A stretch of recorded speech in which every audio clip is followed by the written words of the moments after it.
পরবর্তী টি-20 বিশ্বকাপ হবে অস্ট্রেলিয়া ও নিউজিল্যান্ডে। মানে কন্ডিশন তো বুঝতেই পারছেন কেমন হবে। সেখানে পেসাররা রাজ করবে, সেখানে আপনি 3টা পেসার নিয়ে খেলবেনই, মানে 4টা থাকবে একজন পেস অলরাউন্ডার, মানে 4টা সব দলের অপশন থাকবে পেসার। তো বাংলাদেশের 4টা পেসার কে? হ্যাঁ, আপনি বলতে পারেন ভাই বাংলাদেশের অলরাউন্ডার নেই, আমরা পেসারই খেলাবো, তাহলে ব্যাটিংটা উইক হয়ে যাবে না? তো ওই জায়গাতেই ম্যানেজমেন্ট এখন থেকেই চিন্তা করছে সাইফুদ্দিন সবগুলো ম্যাচ খেলার কি যোগ্যতা রাখেন। দেখুন, ওয়েস্ট ইন্ডিজ সিরিজে ঢাকা থেকে চট্টগ্রাম গেছেন, পরে জানেন যে দলে নেই।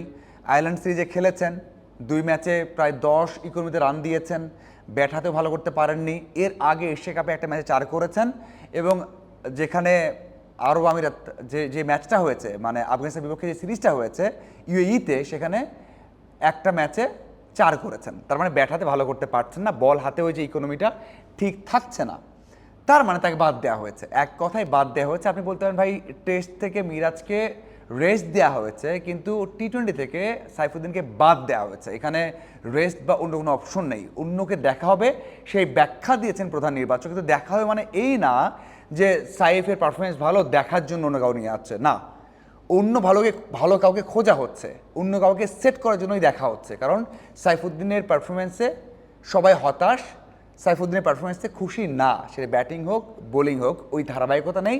একটা ম্যাচে হয়তো বা 7 বলে 17 করলেন, একটা ম্যাচে হয়তো বা 3 ওভার ভালো বল করলেন, কিন্তু এটা ধারাবাহিকতা থাকছে না লং টাইমের জন্য।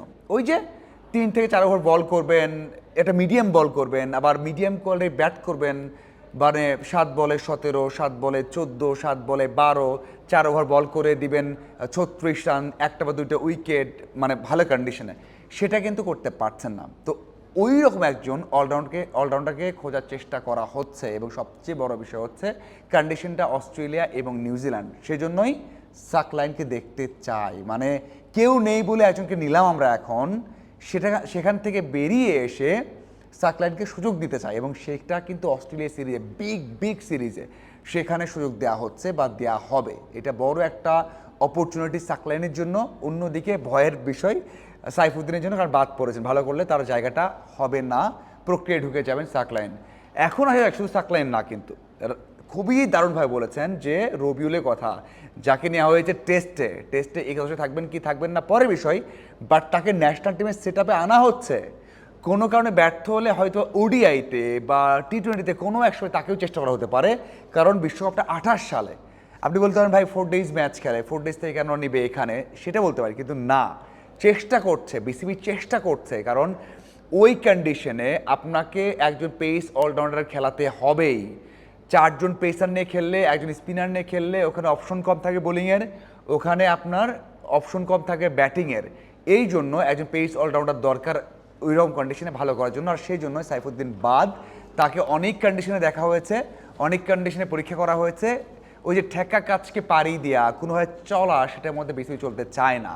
একজন ভালো পেস অলরাউন্ডার তারা বের করতেই চায়, সুযোগ দিতে চায়। যদি না হয় তখন অন্য অপশন আসতে পারে, একজন স্পেশালিস্ট বোলার নিয়ে, পেসার নিয়ে খেলতে পারে, অথবা সাইফুদ্দিন আবার সুযোগ পেতে পারেন। বাট এটা অবশ্যই দুঃখের বা খারাপ লাগার, যারা সাইফুদ্দিন ফ্যান রয়েছেন, সাইফুদ্দিন নিজের জন্য এটা খারাপ যে একটা সুযোগ ছিল বা টি-20তে ছিলেন, সেখান থেকেও বাদ পড়লেন। আপনাদের কি মনে হয় যে বাংলাদেশ দলের এই চিন্তা ভাবনা, ম্যানেজমেন্টের এই চিন্তা ভাবনা আপনি কিভাবে দেখেন, অবশ্যই জানাবেন। ধন্যবাদ সবাইকে।